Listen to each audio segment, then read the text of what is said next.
الحمدللہ رب العالمین والصلاة والسلام علی النبی الامین اما بعد۔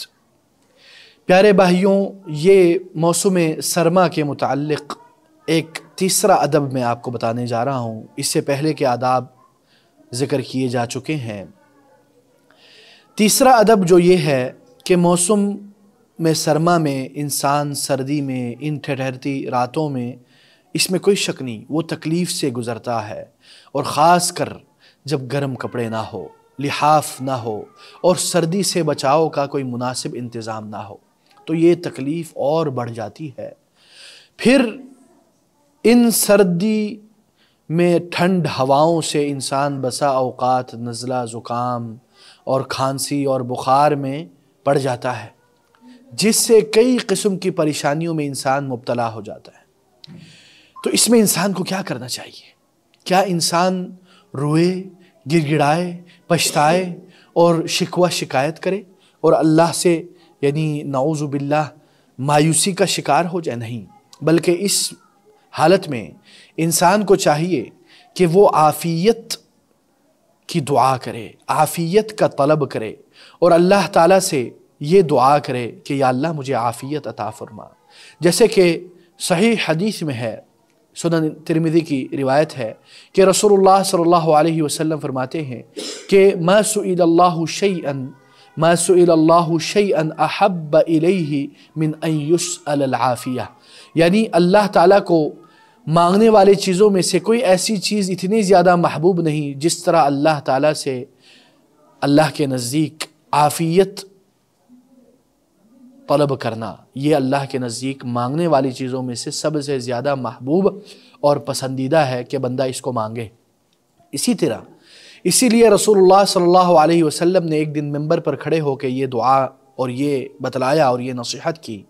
رسول اللہ صلی اللہ علیہ وسلم نے کہا اسأل اللہ العافیہ، اللہ تعالیٰ سے عافیت کی طلب کرو، والعافیہ فإن أحدا لم يعطى بعد اليقین خیرا من العافیہ، یعنی ایمان و تصدیق کے بعد کسی کو عافیت سے کوئی بہتر چیز عطا نہیں کی گئی، نوازا نہیں گیا۔ اللہ اکبر۔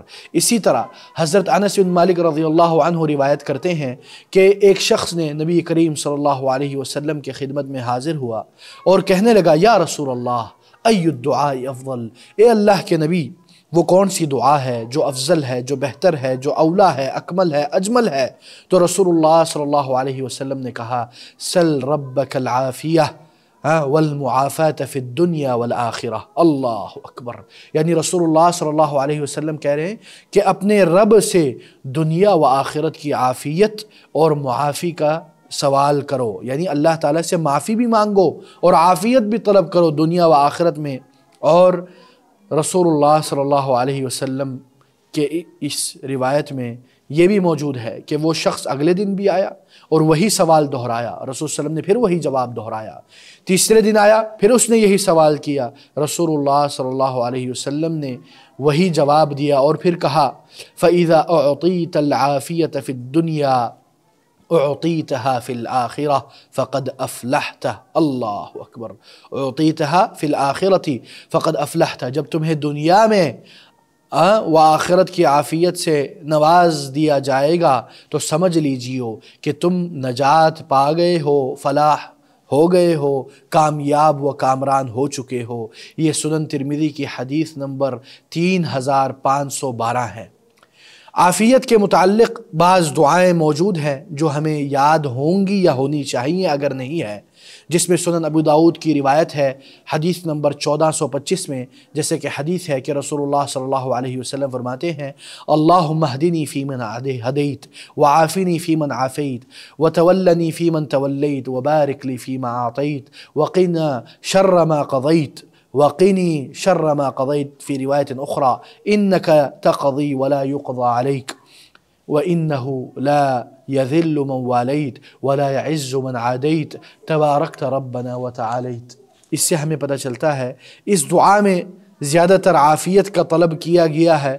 اسی طرح جو دعا ہے اللہم ارزقنی واغفر لی وارحمنی واہدنی وعافنی، اللہ اکبر، یہ صحیح مسلم کی روایت ہے جو 2697 حدیث نمبر ہے۔